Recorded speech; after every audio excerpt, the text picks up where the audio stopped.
नमस्कार दोस्तों, कैसे हैं आप सभी। आशा करते हैं आप सभी लोग अच्छे होंगे, स्वस्थ होंगे, मस्त होंगे और अपनी तैयारी को भी अच्छे से कर रहे होंगे। तो हम लोग यहाँ से डेली की डेली जो प्रीवियस ईयर क्वेश्चन है रेलवे के, वो यहाँ से 25 क्वेश्चन कंप्लीट करते हैं। तो यह क्वेश्चन कहीं ना कहीं रेलवे के एग्ज़ाम में पूछे हुए क्वेश्चन है और आगे वाले जो रेलवे एग्ज़ाम है वहाँ पे यही क्वेश्चन आपको देखने को मिलेंगे। सबसे पहले हम आपको बता दें कि रेलवे जो है अपने प्रीवियस ईयर क्वेश्चन ज़्यादा रिपीट करती है, तो इन क्वेश्चनों को आप इम्पोर्टेंट करके ही तैयार कर लेना है।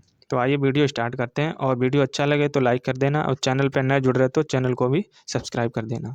हम लोगों का इस वीडियो का टारगेट रहेगा ओनली आपके 100 लाइक का, और चैनल को भी आप सब्सक्राइब कर लें, जिससे हम लोग एक 1 के हम लोग बहुत जल्दी कंप्लीट कर सकें।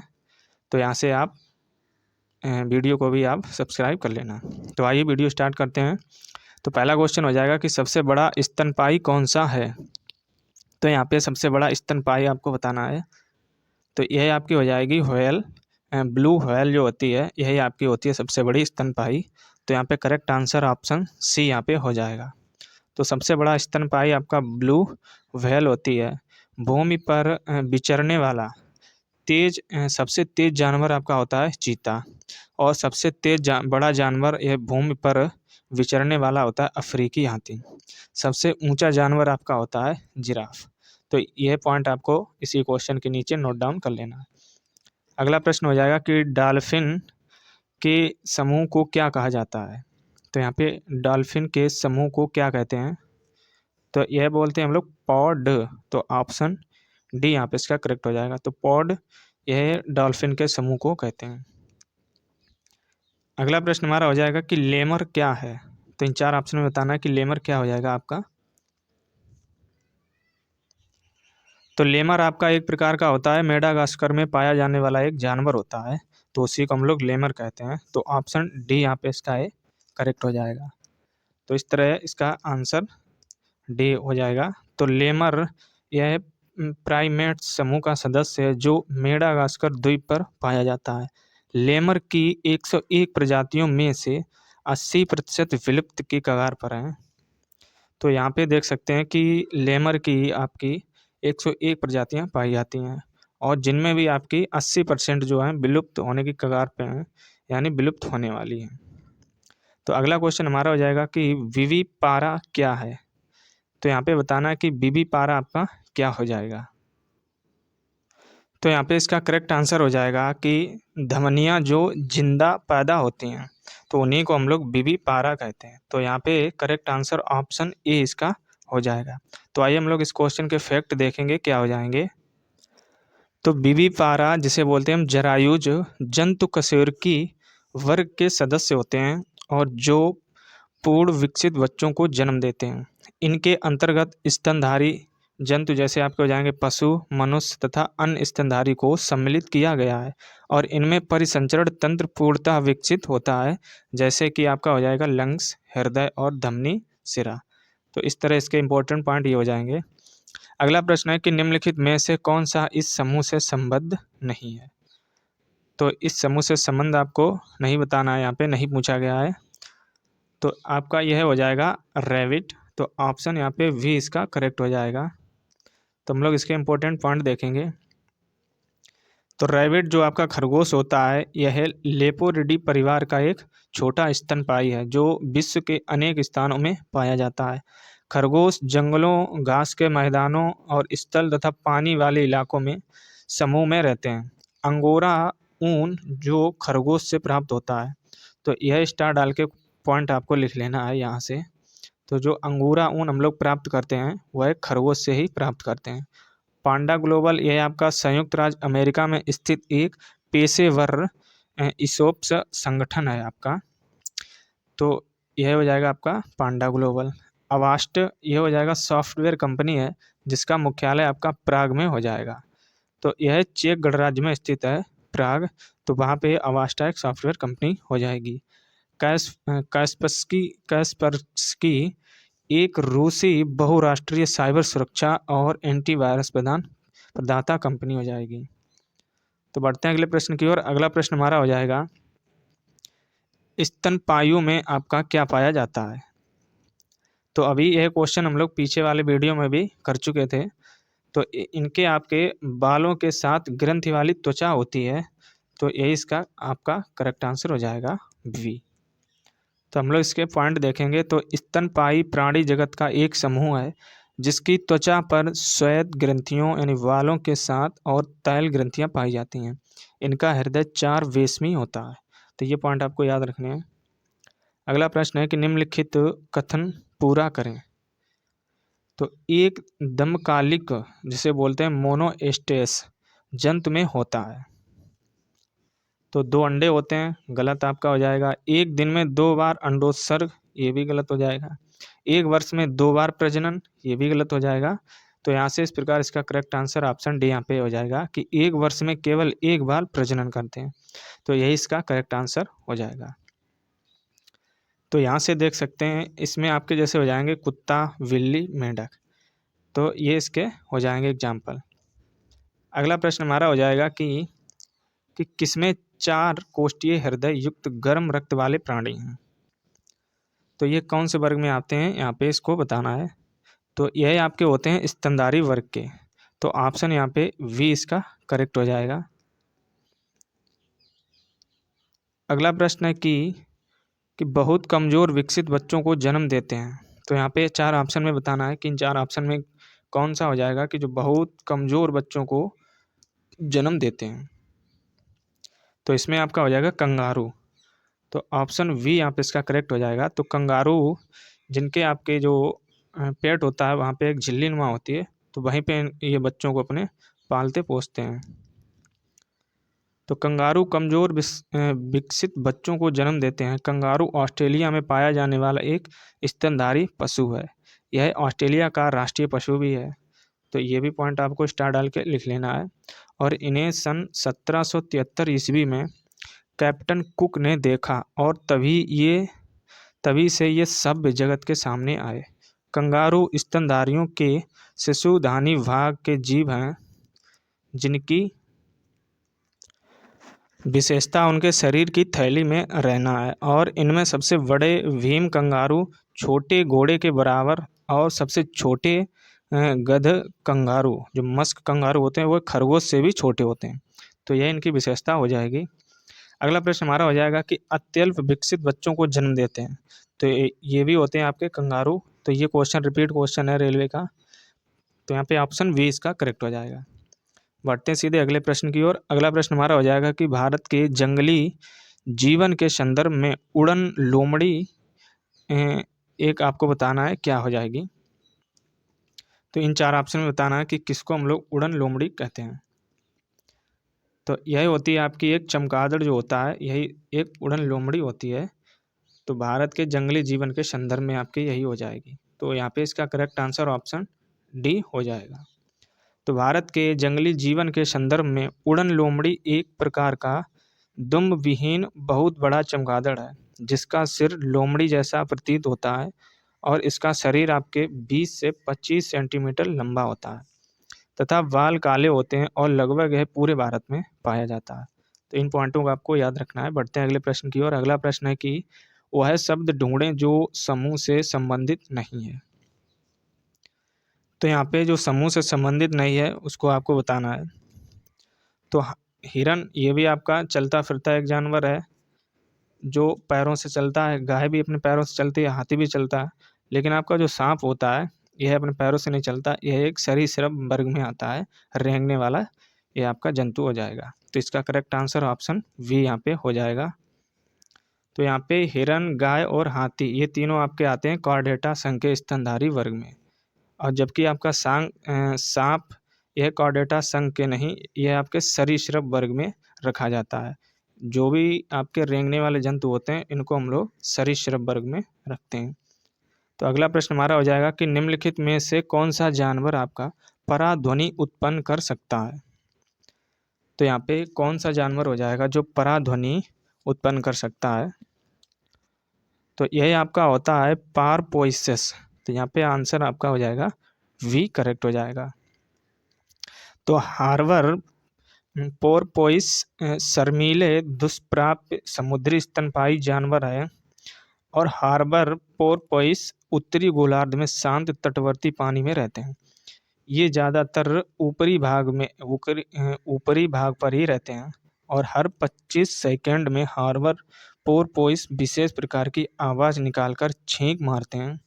अंतर्राष्ट्रीय प्रकृति संरक्षण संघ ने हार्बर पोरपोइस को कनाडा और यूनाइटेड स्टेट में अनुरक्षित जानवरों की सूची में रखा है। तो इन पॉइंटों को आपको नोट डाउन कर लेना है। अगला प्रश्न आपका हो जाएगा कि हाथी, भालू तथा गेंडा किस जाति के जीव होते हैं।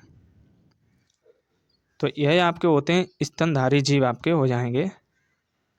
तो हाथी, भालू और गेंडा आपके स्तनधारी जीव के स्तनधारी आपके वर्ग में ये आते हैं। तो स्तनधारी वर्ग में आपके ये अपना दूध पिलाते हैं, यही इनकी खासियत होती है। तो जो भी स्तनधारी वर्ग में आपके जीव या जानवर आते हैं तो वह अपना दूध बच्चे को पिलाते हैं। तो ये प्राणी कशेरुकी तथा नियत तापी भी होते हैं। तो ये भी पॉइंट यहाँ पे स्टार डाल के लिख लेना है। अगला प्रश्न हो जाएगा आपका कि मनुष्य मैमेलिया यानी स्तनधारी वर्ग से संबंधित है, जिसमें निम्नलिखित में से एक नहीं आता है, तो वह कौन सा है आपका। तो यह आपके होती है छिपकली। तो यह रेप्टाइल्स यानी सरीसृप वर्ग में आती है, रेंगने वाली है होती है। तो यहाँ पे इसका करेक्ट आंसर ऑप्शन वी इसका हो जाएगा। तो चूहा, बिल्ली तथा सुअर यह स्तनधारी वर्ग में आते हैं, जबकि आपकी छिपकली यह सरीसृप वर्ग में आती है। तो ये फैक्ट आपको याद रखने हैं। बढ़ते हैं सीधे अगले प्रश्न की ओर। और अगला प्रश्न हो जाएगा कि पृथ्वी पर सबसे अधिक बुद्धिमान स्तनधारी है। तो यहाँ पे इन 4 ऑप्शन में बताना है कि सबसे बुद्धिमान स्तनधारी यह आपकी होती है डॉल्फिन। जो आपकी डॉल्फिन मछली होती है यही आपकी सबसे बुद्धिमान पृथ्वी पर स्तनधारी मानी जाती है। तो इसका करेक्ट आंसर ऑप्शन ए हो जाएगा। तो पृथ्वी पर सबसे बुद्धिमान स्तनधारी आपकी डॉल्फिन है। यह 5 अक्टूबर 2009 को गंगा डॉल्फिन को भारत का राष्ट्रीय जलीय जीव घोषित किया गया था। तो ये पॉइंट यहाँ से इसको स्टार डाल के नोट कर लेना है। और गंगा नदी में पाई जाने वाली गंगा डॉल्फिन एक नेत्रहीन जलीय जीव होती है। तो ये भी इसको पॉइंट यहाँ से नोट डाउन कर लेना है। बढ़ते हैं अगले प्रश्न की ओर। अगला प्रश्न है कि विश्व में सबसे तेज जमीनी जानवर कौन सा है। तो यह आपका होता है चीता। तो जमीनी जानवर यह आपका सबसे तेज होता है चीता। तो यहाँ पे इसका करेक्ट आंसर ऑप्शन वी हो जाएगा। जमीन पर रहने वाला सबसे तेज जानवर आपका चीता होता है और इसका वैज्ञानिक नाम ये हो जाएगा कि एसिनोनिक्स जुवेट्स। तो यह इसका वैज्ञानिक नाम हो जाएगा। यह लगभग एक छलांग में 660 मीटर तक की दूरी तय कर सकता है और मात्र 3 सेकंड के अंदर आपके 103 किलोमीटर प्रति घंटे का इजाफा कर लेता है। तो ये इसकी इम्पोर्टेंट पॉइंट, इसको नोट डाउन कर लेना है। अब हम लोग बढ़ेंगे एक नए चैप्टर की ओर जिसका नाम हो जाएगा मत्स्य। तो यहाँ पे मत्स्य से रिलेटेड रेलवे में या अन्य एग्जामों में किस तरह के क्वेश्चन पूछे जाते हैं, तो हम लोग यहाँ से देखेंगे एक एक क्वेश्चन करके। तो पहला क्वेश्चन है कि मछलियों में रक्त परिसंचरण के संबंध में गलत कथन पहचानें। तो यहाँ पे जो गलत कथन है उसको आपको चयन करना है। तो ऑप्शन ए है कि निलय से रक्त केवल गुलोमों में पाया जाता है। तो ये आपका सही हो जाएगा। तो गुलोमों से रक्त शरीर के बाकी हिस्सों में भेजा जाता है, ये भी आपका सही हो जाएगा। 2 कक्षीय हृदय में दोहरा परिसंचरण होता है, तो यही आपका गलत हो जाएगा यहाँ से। और शरीर के रक्त अलिंद में प्रवेश करता है, तो यहाँ से ये भी सही हो जाएगा। तो ऑप्शन यहाँ पे सी इसका करेक्ट हो जाएगा, चूँकि यहाँ पे हमें गलत कथन बताना था, तो इसका सी ऑप्शन मिल गया हमें। तो मछलियों में रक्त प्रवाह के लिए एक एकल सर्किट होता है और एक 2 कक्षीय हृदय होता है, जिसमें केवल एक अलिंद और एक निलय होता है।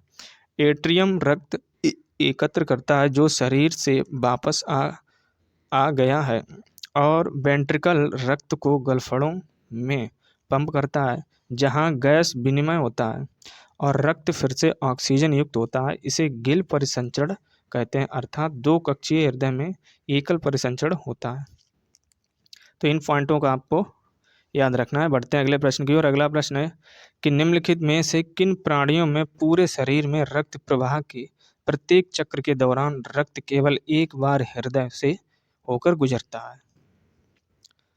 तो इसमें आपका आंसर हो जाएगा मत्स्य, ऑप्शन सी यहाँ पे इसका करेक्ट हो जाएगा। तो यहाँ से आप देख सकते हैं यह क्वेश्चन 2022 में पूछा हुआ है रेलवे का। तो इस प्रकार यहाँ से मत्स्य जो नया चैप्टर है, तो ऐसे आपके क्वेश्चन पूछे जाते हैं। तो मत्स्य वर्ग के प्राणियों के पूरे शरीर में रक्त प्रवाह के प्रत्येक चक्र के दौरान रक्त केवल एक बार हृदय से होकर गुजरता है। और मत्स्य वर्ग के प्रमुख प्राणियों में कैट फिश आपकी हो जाएगी, गोल्ड फिश, व्हेल और शार्क आदि ये जलीय प्राणी आपके आते हैं। अगला प्रश्न हमारा हो जाएगा कि जलीय प्राणी जैसे मछलियाँ और अपशिष्ट का उत्सर्जन इनमें से किस रूप में करती हैं। तो यहाँ पे बताना है कि इसमें करेक्ट आंसर आपको, तो यह अमोनिया के रूप में करती हैं, तो ऑप्शन वी यहाँ पे इसका करेक्ट हो जाएगा। तो जलीय प्राणी मछलियाँ अपशिष्ट पदार्थों का उत्सर्जन अमोनिया के रूप में उत्सर्जित करती हैं, जो सीधे जल में घुलन यानी घुल जाती हैं। पक्षी अर्धघन ये आपके देख सकते हैं कि रूप में यूरिक अम्ल का उत्सर्जन करते हैं, और मानव द्वारा उत्सर्जित अपशिष्ट पदार्थों में यूरिया प्रमुख होता है। तो ये पॉइंट आपको याद रखना है। बढ़ते हैं सीधे अगले प्रश्न की ओर। अगला प्रश्न है, कुछ मछलियाँ पानी का घूंट लेकर सांस लेती हैं। ये मछलियाँ पानी का घूंट आगे आपको बताना है क्या हो जाएगा। तो यहाँ पे ऑप्शन ए है कि प्रति मिनट हवा को सांस में लेने वाले जीवों की तुलना में कम बार लेती हैं, तो ये आपका गलत हो जाएगा। और प्रक्षुब्ध नदी में रहने पर बहुत देर में लेती हैं, तो ये भी इसका गलत हो जाएगा। प्रति मिनट हवा में सांस में लेने वाली जीवों की तुलना में अधिक बार लेती हैं, तो यही इसका करेक्ट हो जाएगा। तो कुछ मछलियाँ पानी का घूंट लेकर सांस लेती हैं। ये मछलियाँ पानी का घूंट प्रति मिनट हवा की सांस में लेने वाले जीवों की तुलना में अधिक बार लेती हैं, तो यही इसका करेक्ट आंसर हो जाएगा। तो यहाँ से देख सकते हैं इसके इम्पोर्टेंट ये पॉइंट। बढ़ते हैं सीधे अगले प्रश्न की ओर। अगला प्रश्न है कि निम्नलिखित में से किसकी श्वसन दर सबसे तीव्र या तेज होती है। तो श्वसन दर आपकी सबसे तेज होती है मछलियों की, तो यह सबसे अधिक लेती हैं, यानी सबसे ज़्यादा बार श्वसन करती हैं। तो अभी हम लोग पीछे क्वेश्चन में पढ़ा था, तो यही इसका करेक्ट आंसर हो जाएगा, ऑप्शन वी यहाँ पे। तो यहाँ पे इम्पोर्टेंट पॉइंट में आपके कुछ जीवों के नाम दिए गए हैं और उनकी श्वसन दर जो प्रति मिनट में है आपकी। जैसे हम लोग बात करें सबसे पहले मनुष्य यानी हम अपने लोगों की, तो हम लोग 12 से 20 प्रति मिनट तक श्वसन करते हैं। और हाथी यह आपके 2 से 8 मिनट तक।